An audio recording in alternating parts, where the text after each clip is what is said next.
welcome back to Elevator Paso. We have made our way down with Alfredo. Alfredo Espino, how are you, brother? Doing good.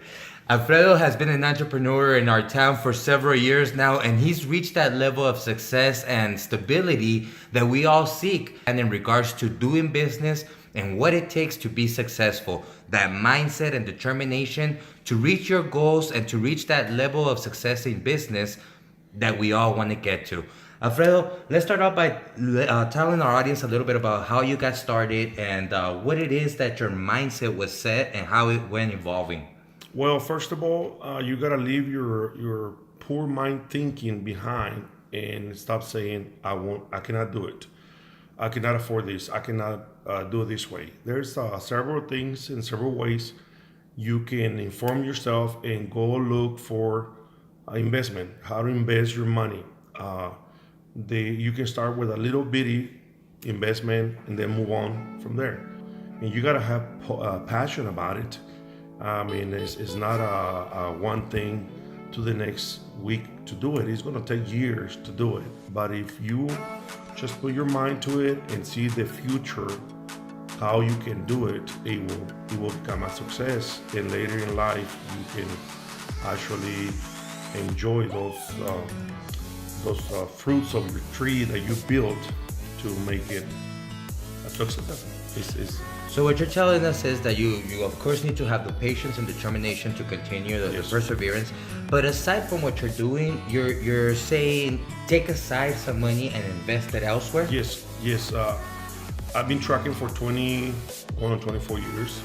And when I first started trucking, money was real good.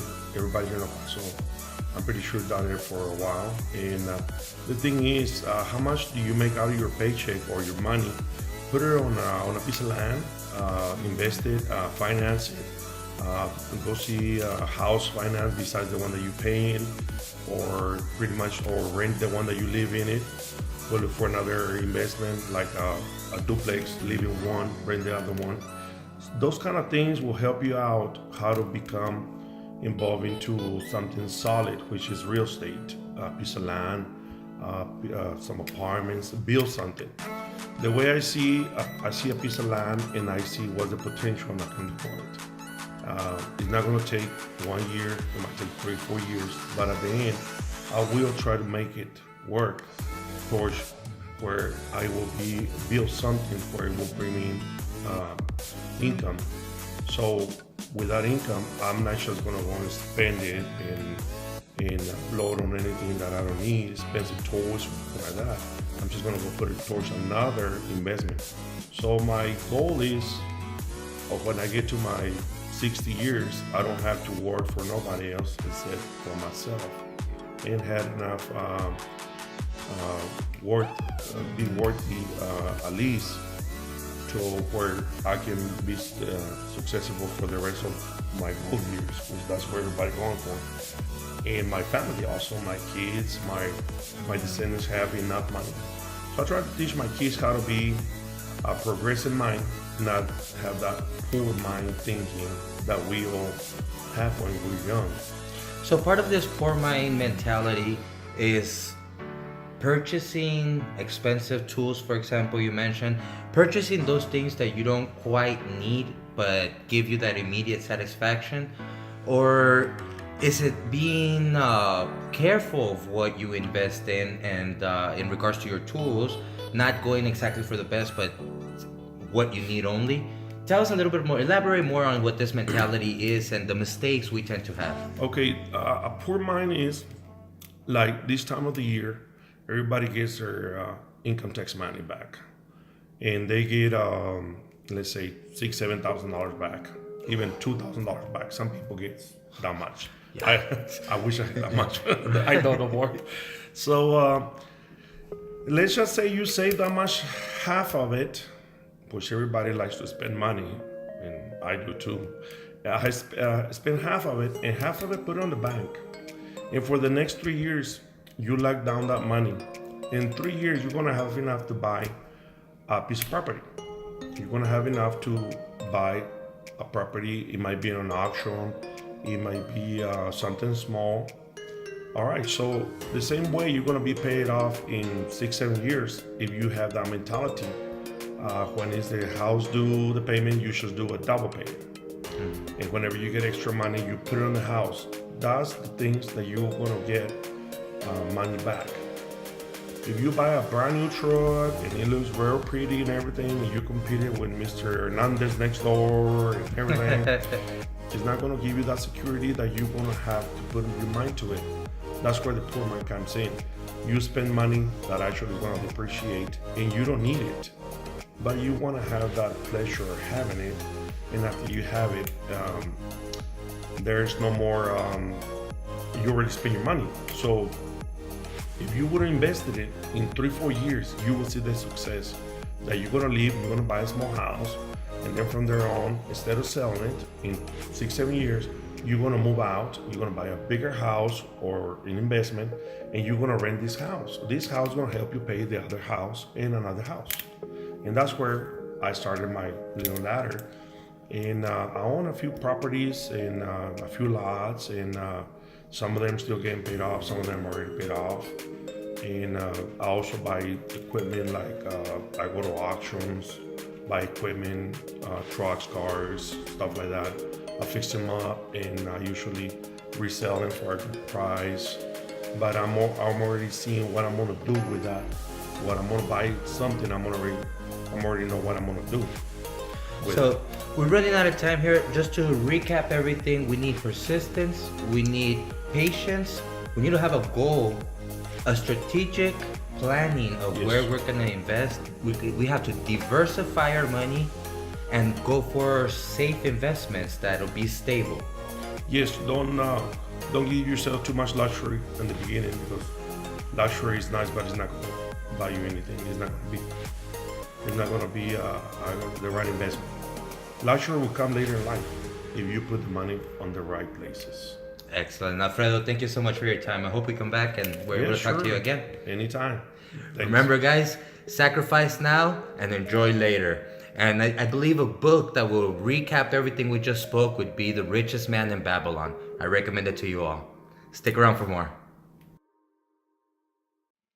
Claudia, how are you? I'm doing great. How are you, Caleb?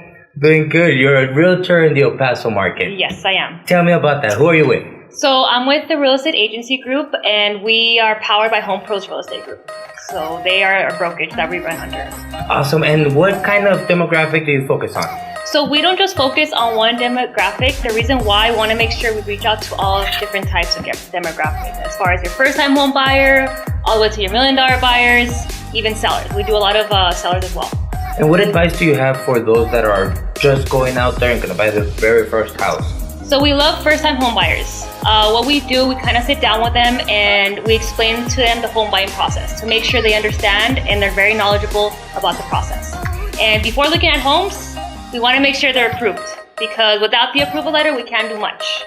So the first step is to go out and speak with a lender? Yes, and we work with several top lenders here in El Paso. Awesome. And for those investors that are just trying to get in the market, looking for investments, what's your recommendation? So the investment market, as far as, investors, it's very competitive. So just have your cash on hand, ready to go, because if they're not going to do it, somebody else will. It is that aggressive, yes, very aggressive. Excellent. And for the sellers? Sellers, we work with, as far as our percentages, buyers and sellers, we work with 50-50. Wow. So that's how, not only that, we have 10 agents that I work with. So that means to you as a seller is that for the price of one, you're hiring 10 agents to represent you. That is amazing. And you guys all consult and work on the same property? Exactly. Mm-hmm. So working in the El Paso market, what's been your best experience as a realtor? My best experience as a realtor is working with all different kinds of clients. Every transaction is different and unique, which allows us to be experienced. And we're just selling the American dream, whether it's buying your first house, investment properties, or selling your property. So we do it all. Amazing. Well, and now we are looking forward to having you on the show every other week. We're going to be talking and giving tips to all those 3 type of clients that you have. Correct. And the approach here is for them to be able to get a hold of you how? By calling me. And where do they call you? So they can call me at 915-787-6464. And on social media? They can contact me through social media. Through Instagram, it's Real Estate by Claudia. Awesome. Very much looking forward to you. See you next week. Thank you, Caleb. See you next week.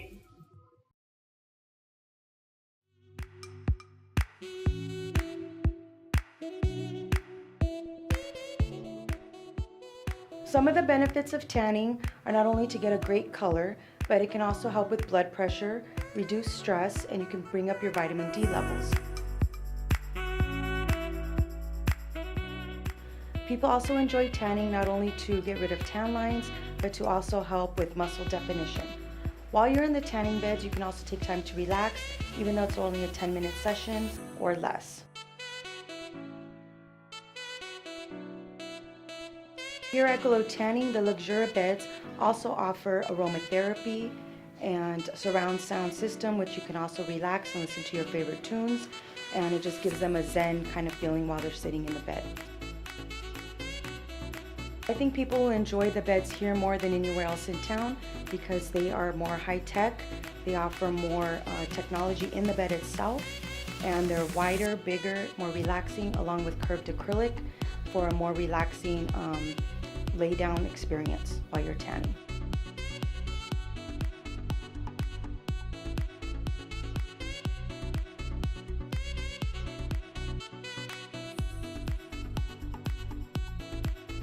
We invite anybody to come here to Glow Tanning to try out our new beds. We can also give you one session free so you can experience the Luxura bed.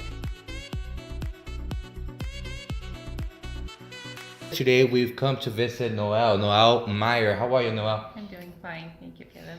Noelle has a series of workshops where she's embraced a system of wholeness to approaching raising quality of life. And we're hoping you could speak to us a little bit about this. Starting with what you see as today's trends in regards to what we need to avoid in society, in the news, and all these things bombarding our trains of thought. How is it that we're able to start our day with a good preparation, a healthy mindset? Well, as you know, meditation is a great way to start. But I like to approach the whole day, even when you're starting, not just to incorporate just the spiritual aspect, but also after a meditation, starting it also with healthy food, healthy juices and things like that. So, and it's kind of what I teach in my workshops as well, is the combination of all three, not just focusing on, a lot of people just focus on meditation, and you start with meditation and then they go off and they eat all sorts of foods that are bad, or and also engage in like negative thoughts or things like that. So yes, the first thing I think is waking up, even if you're just laying in your bed, before you even actually get out of bed, just do a very simple meditation where you're just breathing, focusing on maybe what you want for the day. A little bit of a different kind of meditation where you're sitting for hours and hours, but just with those thoughts, positive thoughts, before you actually get out of bed. So that's a really great way to start before you do anything else. And this approach to your day-to-day living of wholeness, this is what you call shalom? Yes, and most people have heard of the word shalom. It's a Hebrew word, and we generally think of it as meaning peace, which it does mean peace, but the more accurate translation or accurate meaning, it's a completeness, a wholeness. And I find that our society is so fragmented in different parts, and we focus on healing one part or another part or another part. And so what I am trying to teach people and share with people is focusing on having that shalom in all parts. So focusing on, doing a little work with the body, but we can't heal completely if we're just focusing on the body. So focusing on the body, but then also implementing for the mind, and then also implementing healing techniques for the soul. So a lot of people find it very difficult. Where do I start? And so it's a little overwhelming. And I do find it very interesting that even science now is getting to the point where they're finding that connection between the mind body, between that awareness or consciousness of a universal soul. We've seen this in aspects of quantum physics, for example, but we also see this in a lot of modern day treatment and that wholeness movement. Tell me a little bit about how it is that your mood and your ideas could affect your body. Well, because everything is connected, and we're just now coming more and more as a society to embrace that thinking that everything is connected, not just our bodies, but all of us.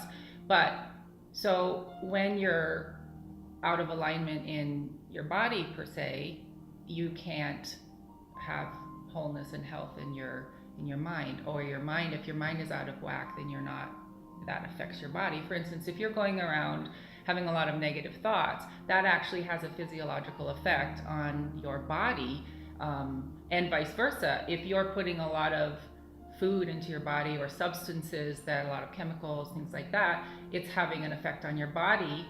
I mean, if you're putting it in your body, it's having an effect on your mind, and even the spiritual aspect, the soul.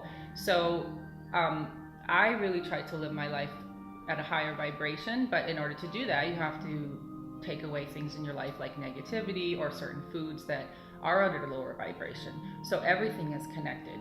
Whatever you're thinking, you're eating, even the spiritual aspect is also connected. So it's important to know how they're connected. And we talk about that in the workshops as well, how the different aspects are connected one to another. Now, for those that are trying to find that balance between the three, but don't necessarily have a religion per se, is simple introspect and meditation a good way to go? Absolutely. Because this is not about one religion or another. This is about understanding who we are as just human beings, and how we work, and how we can we relate to the universe around us. So it isn't about one religion. It's about becoming aware of who you are in all aspects, and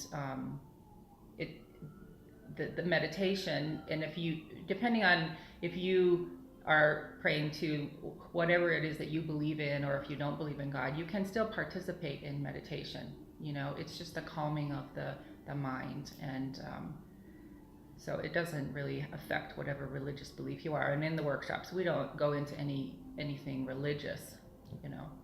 Right, so have you seen any, or have you had any experience to where some of these practices there's been a remarkable change in your life? Absolutely, yeah. Well, physically, I noticed that when I started really incorporating very healthy, clean foods, and it definitely changes the way that, well, first of all, the way that you feel, but the way that you function, and clears your mind. There's a lot of foods that kind of make your brain foggy, right? So when I started incorporating a lot of clean foods, which I have for quite a while, I noticed that a lot of that brain fog lifted, right? So I had more clarity, which then I could deal with issues in the mind, or the thought process, which then allows you to even go deeper into the soul aspects. And then as far as to continue that throughout the day, but as far as maybe the mental is just to try to keep yourself in like a positive frame of mind. So when things are happening, try not to be reactive. Try to take a breath, and then think about what's going on, and then be proactive. Choose your actions, instead of just, when things are happening, just reacting without any kind of awareness or consciousness. And then I think the other thing is to just notice and be aware of what's happening in your own body, always being aware of what you're feeling. And that kind of crosses over into the spiritual aspect as well, as being aware of who you are, what you want. And there's certain exercises as far as to be able to learn more of who you are.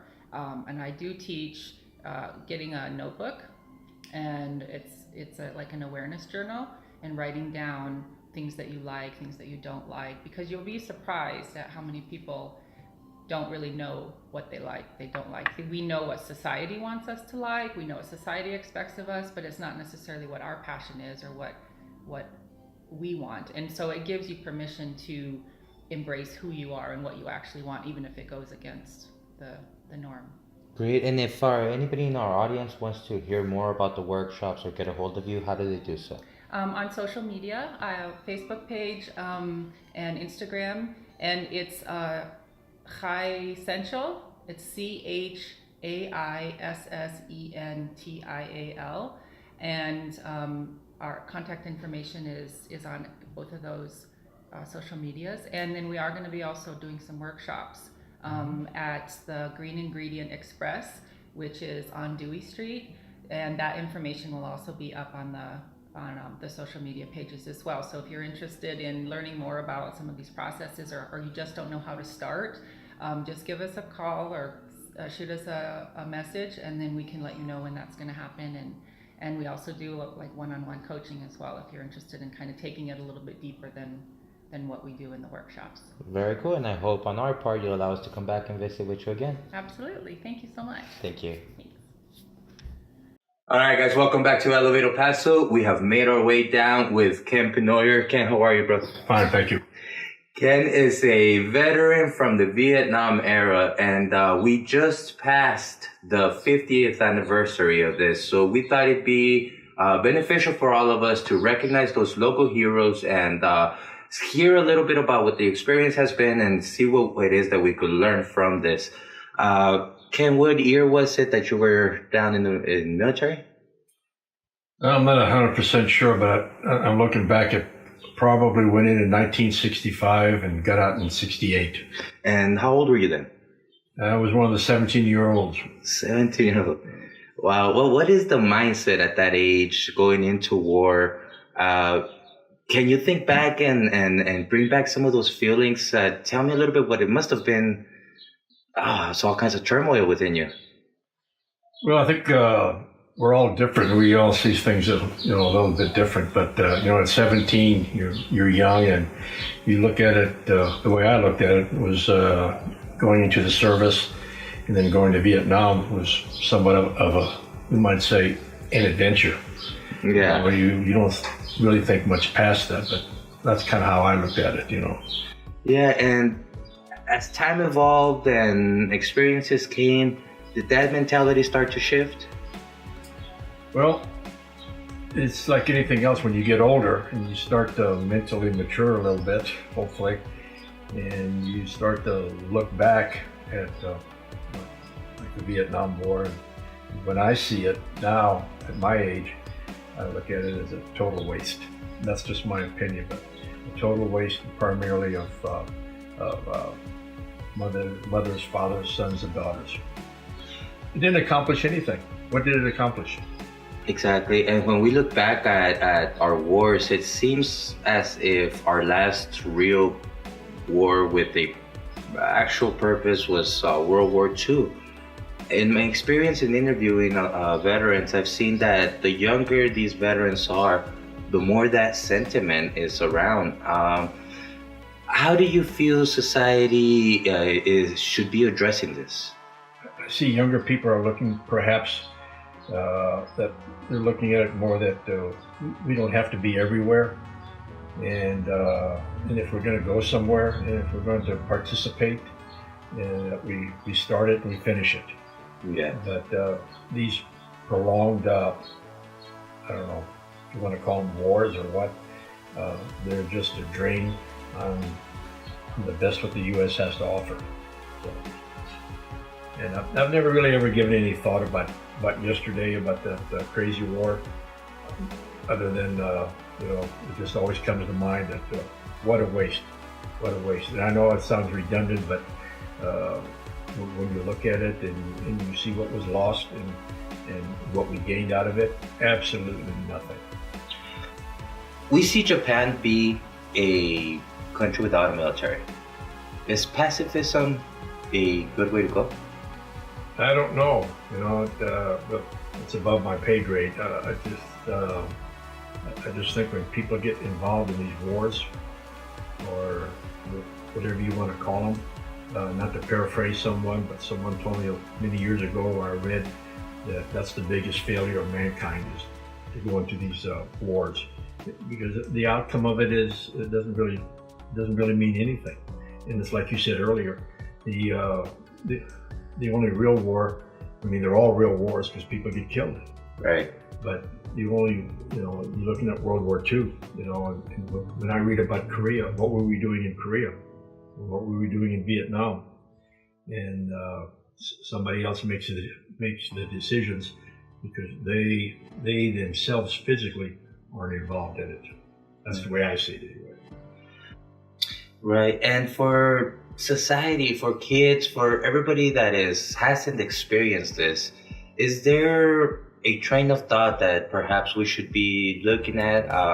I know right now there is this big debate between, this new train of thought of socialism and capitalism, and there's all this controversy going on, but ultimately it will come down to affecting the way we approach war. What do you suggest to all these younger audience, all these minds out there that don't quite define where they're going yet? When you see the things that you see on TV today and how, what's the famous cliche everyone's using now, how the country's so divided, I think we have to find someone that can bring the bigger part of the country back together. You don't always have to agree with everything, but I think it's important to have someone that has that, I don't know, what do you want to call it, some kind of a personality, charisma that can, bring the country somewhat back together. President Trump, I think personally he's done a great job, but I think he has somewhat contributed to dividing the country, but economically, financially, things like this, he's done a great job. So maybe you need someone in between and bring the country forward. I agree. I completely agree. Ken, before we go, is there any last words or any last thoughts that you would like to bring across? Absolutely not. Thank you for having me. Thank you so much for your service and your time. Okay. Appreciate you.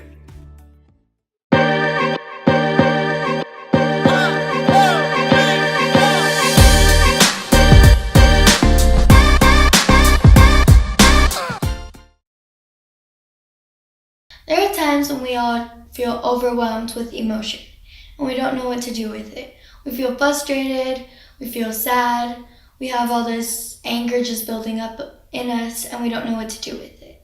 So that's where you get all that bad energy and you let it out in something positive. I dance, and that's my outlet. It helps me when I just want to escape from reality, and it's affecting me in a positive way. We all have our own versions of outlets, whether you connect through music or you connect through something artistic or something else. So you need to get that outlet and use it when you're frustrated or when you just need a break, and hold on to it. This is Kirsten Lara from Elevator Paso Teens.